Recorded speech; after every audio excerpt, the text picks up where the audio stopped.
I'm Tom Vassell, and welcome to the 12 Games of Christmas series here in the Dice Tower. This is 10 lists that we have, where in each list we give you a topic and give you 12 great games that we think you should buy for other people or yourself for Christmas. Christmas time is here, and stockings are a big part of Christmas. And what kind of games do you want to find in your stocking? Well, before I tell you these games, I want to do a quick shout out to our sponsors for these videos, Repos Production, Days of Wonder, and Libellude. All three of these companies make some of my favorite games, terrific games, and you should definitely check them out. Stocking stuffers, though. Well, depending on how big your stocking is, depends on whether a game could go in a stocking or not.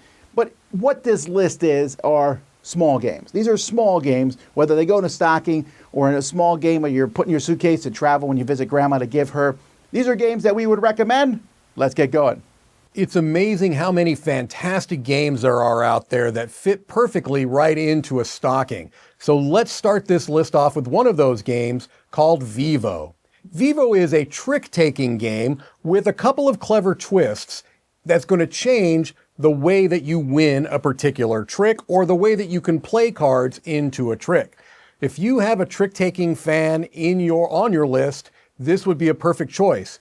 If you don't know if they're a trick-taking fan, but you know that they used to grow up playing some traditional card games like Spades or Pinochle or Euchre, this would be a good game because it's the same general style of game, but with some new modern twists that you're seeing in more recent trick-taking games. Relatively simple rule set, very, very small box, a whole lot of gameplay in that box. That's Vivo.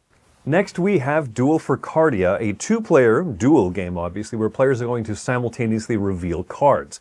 The trick of this is that whoever plays the higher number is going to score a point for the round, but the other player is going to be able to activate the ability on their card. And the abilities get better the higher the number you have. So if someone plays a 16 and you play your 15, you get to activate your ability, but most of the time your 15 is going to beat the other numbers. There's a lot of cool points of interaction, trying to understand and read what the other player is going to do, neat combos that you can pull off with the cards on your own, so maybe you can activate the 16 for its numerical ability by having combos that allow you to lower the value of your cards, because if you activate the 16 for its ability, which is impossible to do straight up normally, you automatically win the game. So a few different tugs and pulls in different directions as you're trying to outplay the other person in this small box with actually a lot of variability, alternate cards and stuff you can mix in. That's Duel for Cardia. Flip 7 is next, and this is a game that you can play with a variety of sizes of groups. And this is a little push your luck game. So you're flipping over cards and you're trying to not get repeats of the same numbers, and you're hoping to be able to get to 7 cards. However, you can stop before because the likelihood of you busting is pretty high. And you collect those cards, and really it's just whoever's able to get the most points by the end of the game. If you're looking to give somebody a fun combo-rific game that has that spaghetti noodle arm look, well, Fliptoons is the one you want. This one's going to have the players taking new cards, purchasing those cards, and then shuffling them up into a deck every turn and flipping them over one at a time, seeing what they get. So you're having to customize that deck. You have to be careful what you put in there, and then, of course, it's going to matter the order in which these things come out. You can try to control that. You can try to massage the statistics of how this is all going to work, trying to get to a certain threshold of points, and if you're the first one to do so, then you win the game. All of these funky, interesting powers are available. You can play risky with great risk-reward cards that often fizzle and don't do anything, but if they hit, that's going to be a big boon. You can try to be steady. You can mess a little bit around with the cards and give them to your opponents or take something from them. There's a lot here to like. The look certainly is a part of it. That is Fliptoons. Our next game, I Made You A Mixtape. Well, some spoilers here. This is a game made from one of the people that you've seen in this very video, Mike DeLisio. Him and Dan Hughes made this game, which is a game about making someone a mixtape. Do you have those memories from the 80s? That's what this is. This game comes with an I split you choose mechanism where you'll get a bunch of songs and tapes and you're going to split them into 2 groups, and then your neighbor's going to pick one and give you back the other. And then you put those down. You're trying to match the tapes, the little that tape that you have to put in with the pencil as it comes out. You're also trying to have as many of different themes as you possibly can, and also have a nice balance between the two sides of your tape. It's a pretty strong theme with some really fun little back and forth tape, you know, the whole cassette tape thing. It's really a nice little game. Check out I Made You a Mixtape. Next up is a small box card game with a gorgeous production called Jungo. This is a shedding or ladder climbing type card game where every player is trying to be the first one to get rid of all the cards in their hand. And the first player that's able to do that is going to win. One of the unique twists to this game is that you cannot rearrange the cards that you have in your hand once you've been dealt them. And so you have some restrictions on how you can play your cards, what cards you can play.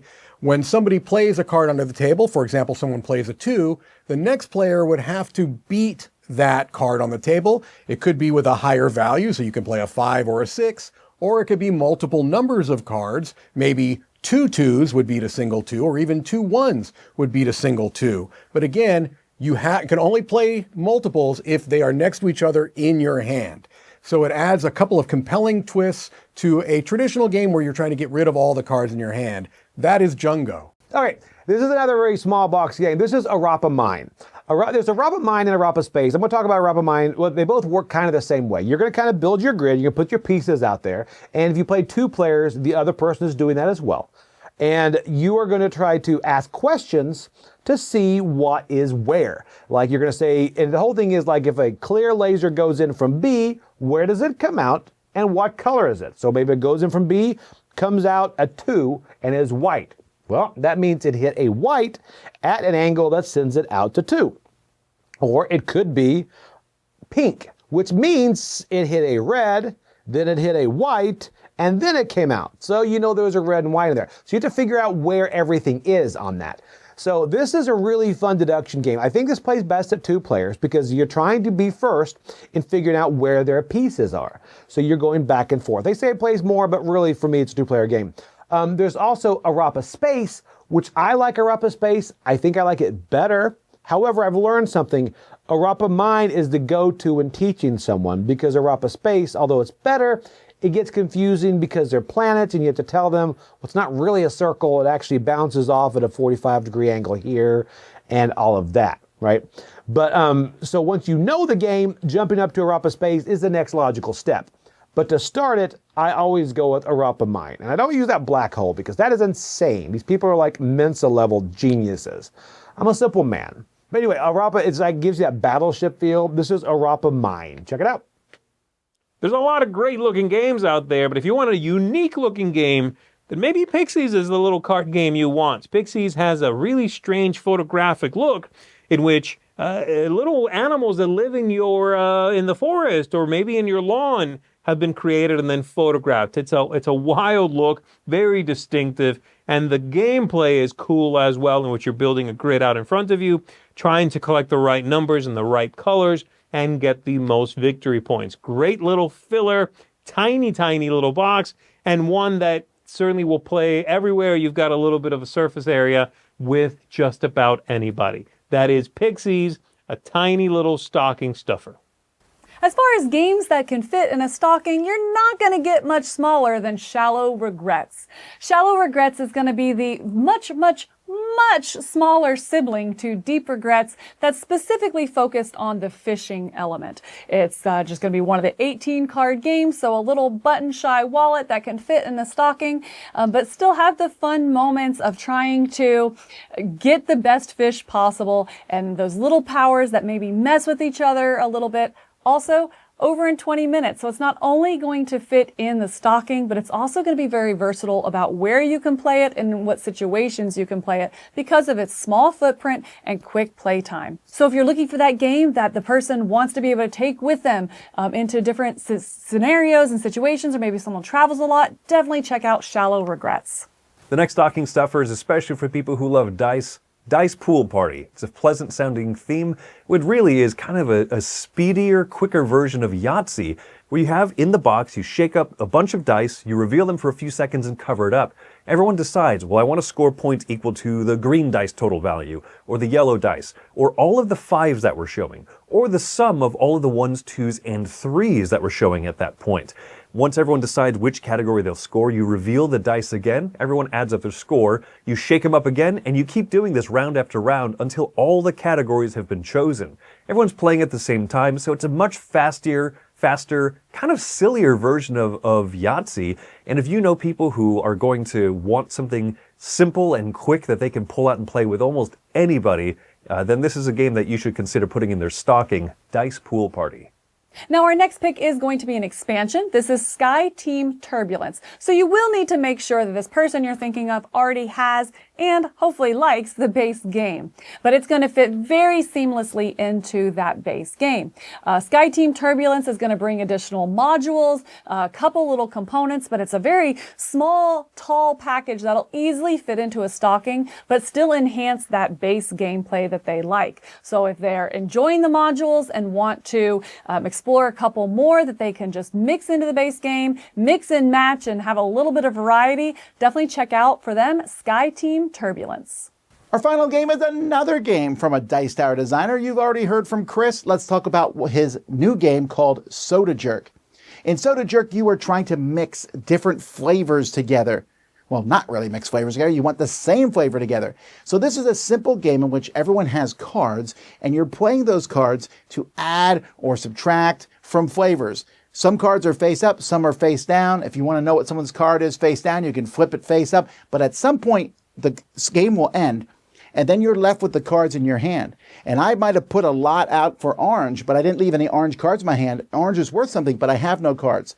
But if I keep the orange cards and I don't make orange worth something, then it's not, those cards in my hand aren't worth a lot. Or I might know you're going for a lot of lime, and I'm going to make lime not nearly as good by putting cards in it that will bring it down. A very simple, fast and fun little card game that is perfect to put in a stocking, Soda Jerk.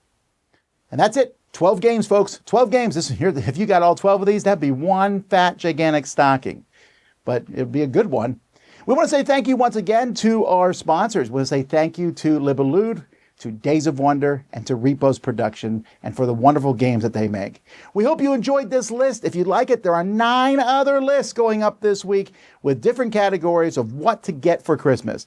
But either way, I hope that you, and I mean you watching, have a wonderful, very Merry Christmas. I'm Tom Vassell, and you're watching The Dice Tower.